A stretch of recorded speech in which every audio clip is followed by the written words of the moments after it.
Hey, good evening, everyone. My name is Julian Perry. I am a member of First Presbyterian Church in Jamaica, Queens, New York, located at 8960 164th Street in Jamaica, Queens. I'm also a member of the First Presbyterian media team.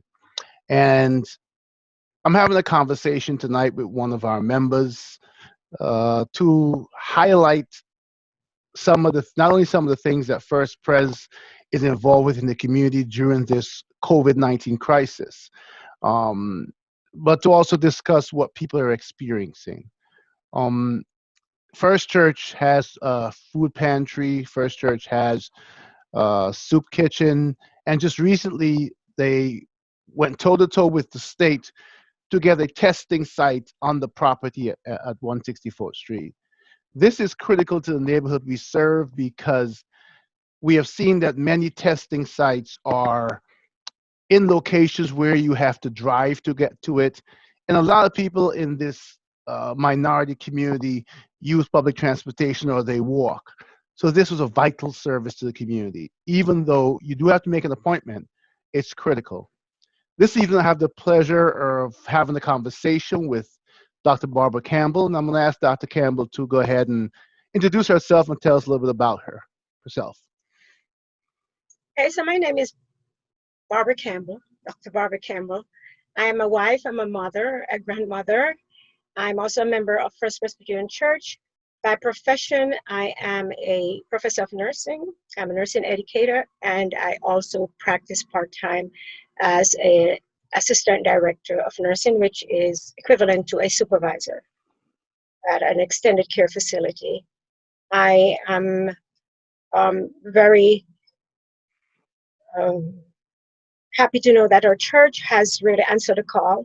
I have been a member of First Presbyterian Church for more than 40 years, and at every season, I've seen the church actually respond to the needs of the community.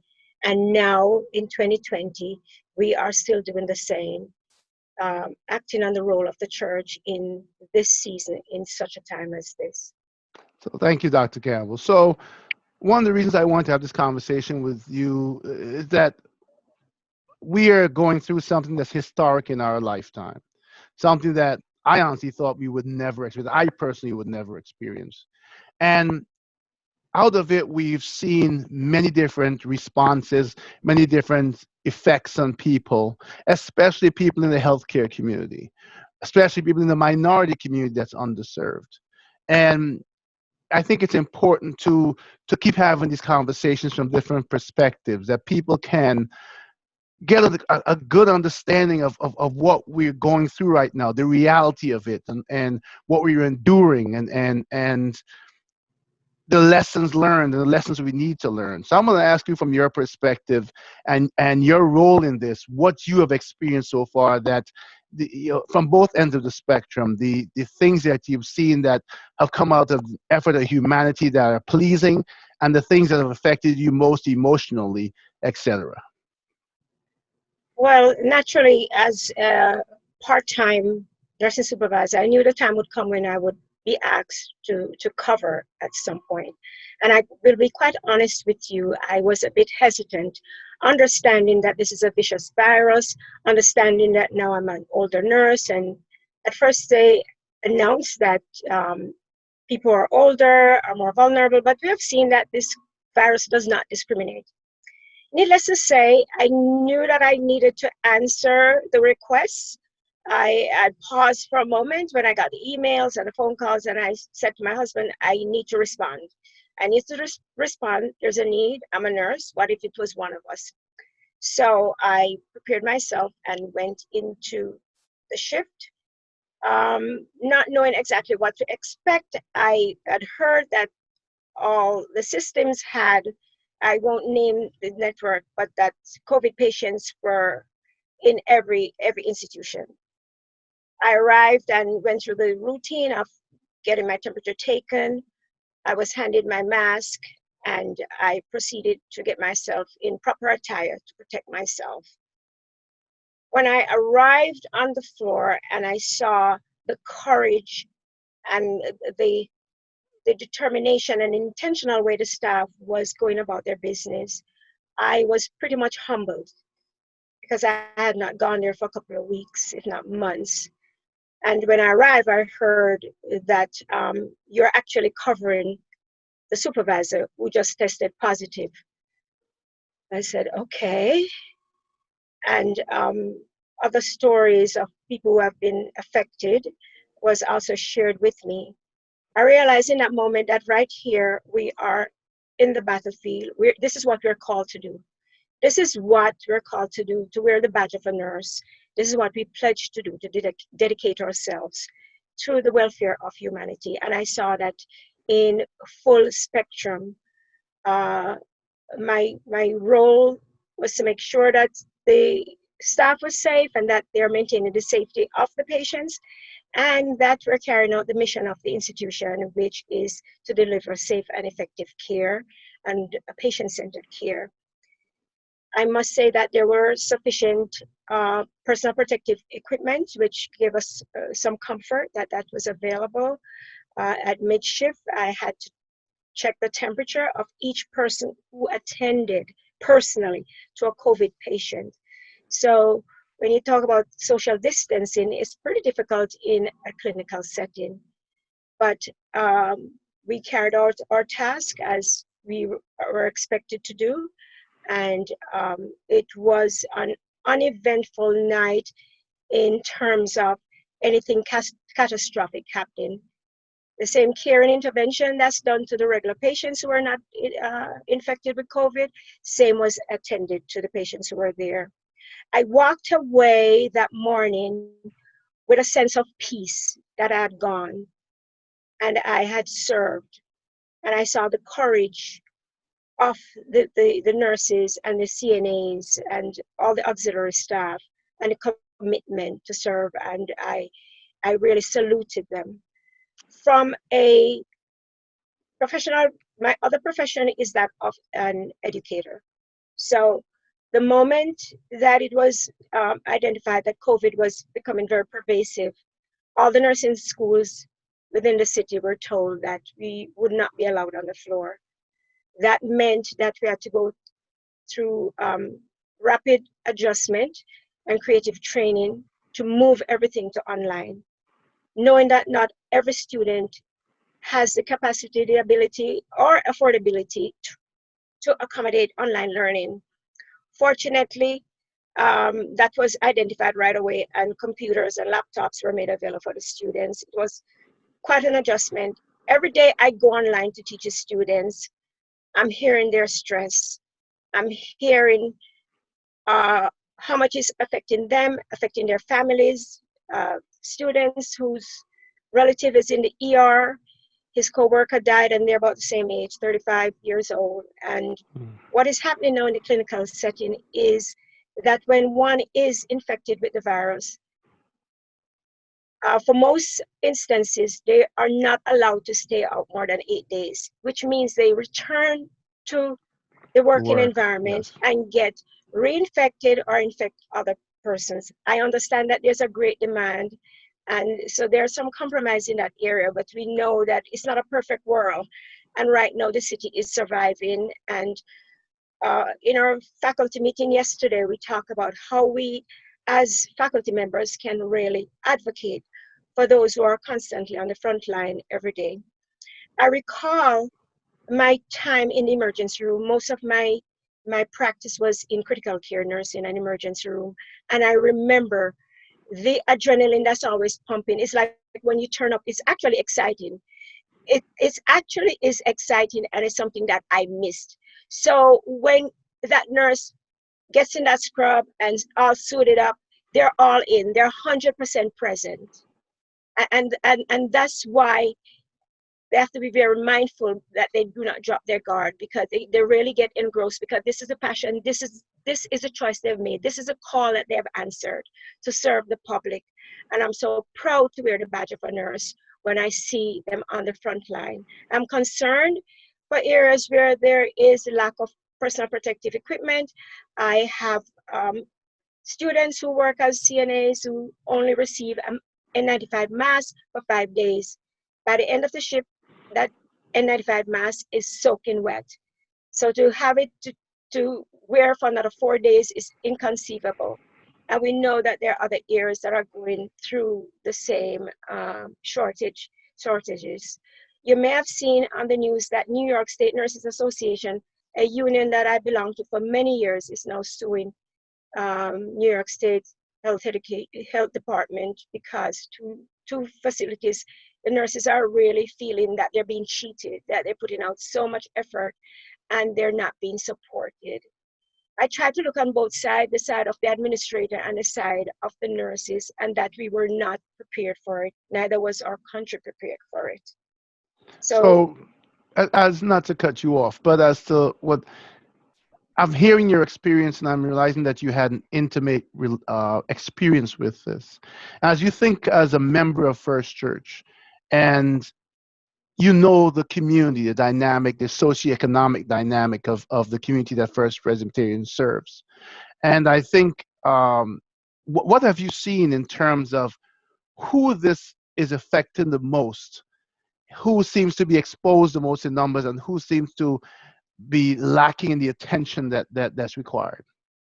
so what really concerns me is that the highest percentages of deaths are in the African American male, that's common knowledge, but also the males, predominantly Black males. And when I think about how many of our Black males are already in jail, and now we're losing some to COVID, I wonder what our social scene landscape is going to look like when this is all over.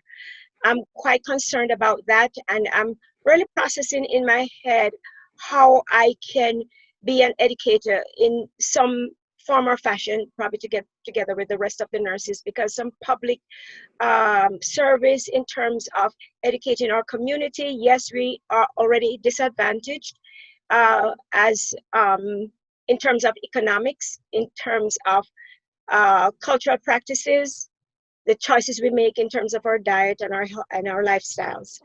And whereas some things we cannot change, but moving forward, we can make a concerted effort to educate and to empower our community on how to especially boost their immune system through proper choices of food and rest and whatever other resources that we need to help them to become more aware that they need not be a target waiting for something to happen, that they still have something in their power. And I believe as a church community, that is something we should be focusing on. It is exciting that we are engaged in the testing process at First Church. It's a first event. And as I said before, First Church has always answered the call to respond to the needs of the community. So I believe there is a need for us nurses and people of color to really interface with our community to see how we can help them to answer their fears, to answer their concerns. Historically, minorities have always been struggling with certain genetic makeup where we suffer from hypertension, cardiac disease, kidney disease, and that makes us even more vulnerable. Having underlying conditions makes us vulnerable. The other thing that has come to my attention is the fact that people might be feeling symptoms, maybe of a heart attack, maybe appendicitis, something that is acute that needs medical attention, and then there is that level of fear. Do I want to go into that war zone, into that emergency room, into that urgent care center? So understanding how they can access the healthcare system during this time and how they can be supported is really a concern of mine. So that's really great.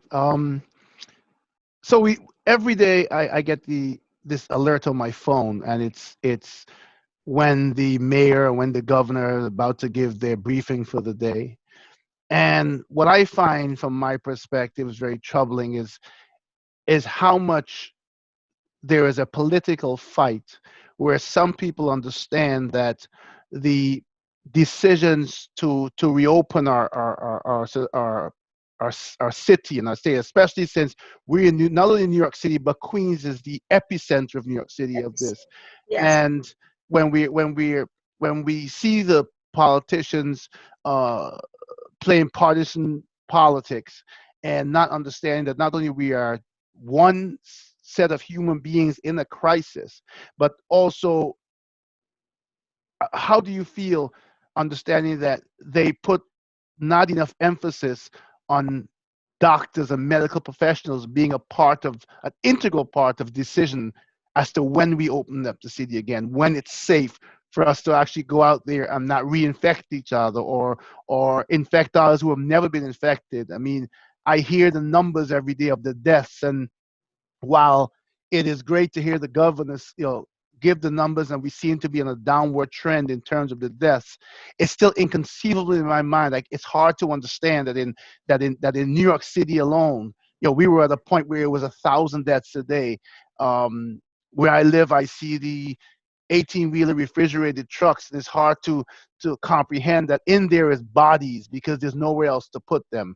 How do you feel? What would you say to these politicians who seem to be, although they have to be focused on the economic part of this, the human lives are what are first and foremost? What would you tell them? It's truly disturbing, and it's overwhelming. It's overwhelming for persons whose loved ones have died and they now have to go sort through a refrigerated truck to find the bodies. I've heard instances only this week of individuals who have had a father or uncle or grandpa who have passed and cannot even get a funeral parlor to come and move the body, or to even get the police to come and remove the body. So just think about already having the distress of mourning a loved one, but now having the challenge of how to dispose of the body and to dispose of it in a very respectful way. It is very disturbing to me that the nursing homes have become a killing field, that so many have lost their lives in the nursing homes. And it goes right back to ill-prepared, contamination, staff not prepared, not trained, and how to handle the infectious process. And to think that all we can think about is the bottom line, that the stock market, and we have to open up. And when we have not implemented the strategies that will ensure that we do not create a huge wave again. I've seen where in Taiwan and South Korea and woman, they have actually decided we are going to hunt down this virus. And we're now just catching that wave. The hunting is the tracing, the tracking, isolating, treatment, quarantine, and they all have to work in concert. And to think that there are states that are opening up, and even people in New York who are really pressuring the government to open up and not really thinking about the next person. Think about the doctors, think about the overload. We have had a little bit of ease in terms of admissions, but we need to make sure that we have adequate staff. We need to make sure that we are able to flatten this curve sufficiently to feel confident that we can re-emerge into society again, because the possibilities are that we might even see it get even worse, because we do not know quite yet how to identify who is not carrying this virus. So, I mean, this is a conversation that we can probably go on and on about because it has affected each one of us. I have lost co-workers, I have lost staff, friends, parents of different ages. I think Yes. that if I can take one blessing, I would say, out of it, for it seems that children and they, I think I also heard the pregnant women are somehow miraculously have been spared, or the smallest Yes. population. But if you had to leave this conversation tonight, both when you assess the personal effect and the professional effect, and you had to leave us with one message as a member of the church, as a medical professional, what would that one most important message be for everyone out there that you feel that you must say tonight? First, I have to speak from the point of my faith, and this is what really carries me, my faith. I have to believe, that we have the power in ourselves and as a community of faith to really support each other during this time. I've had two nurses who have lost their husbands because they were infected by another coworker who actually works part-time elsewhere. So it means that, and this is how this virus has caused damage to the healthcare community. But as a woman of faith and part of a faith community, that has been empowering and enlightening to us. And each Sunday we are fed with the word that constantly builds us up. And we have to cling to each other more than ever before. We have to be our brother's keeper. We have to find out ways in which we can help someone, bring a meal, get on the phone, give advice. As a medical professional, what advice can I give? What avenue do I have to do some teaching, to empower, to encourage, and to know that we do not have to really fold up and wait for this virus to come and attack us. We're going to fight it head on. We're going to fight it with faith. We're going to fight it with all the resources we have. And we pray to God that we'll really come through this on the other side. So, Dr. Campbell, I want to not only thank you for that message, but as a partner, as a colleague, member of First Presbyterian Church, knowing even with the Tree of Life that we are building to serve the community, Yeah. how much we are advocates of uplifting people. I think your message and what you've had to say is so important, because hearing it from politicians is one thing, hearing it from someone who is embedded is something else. So I thank you for taking the time to speak with me this evening. I thank you for your message. Most of all, I thank you for putting yourself out there at the risk of tragedy, so to speak, for you and your family, just to selflessly serve others. And it is such an important message, not just for everyone in society, but also houses of worship, churches that have certain abilities to share and to spread and to help and uplift. And even us as individuals, your message is important because it should give us courage to seek out ways that we can help to help each other in this crisis, and to lift us as a people, to make sure that there isn't one part of society that's less served than the other one, to treat each other all as human beings, and to understand that this is the time for lessons to be learned, because from every medical profession I've heard, there's a distinct possibility that we face this again.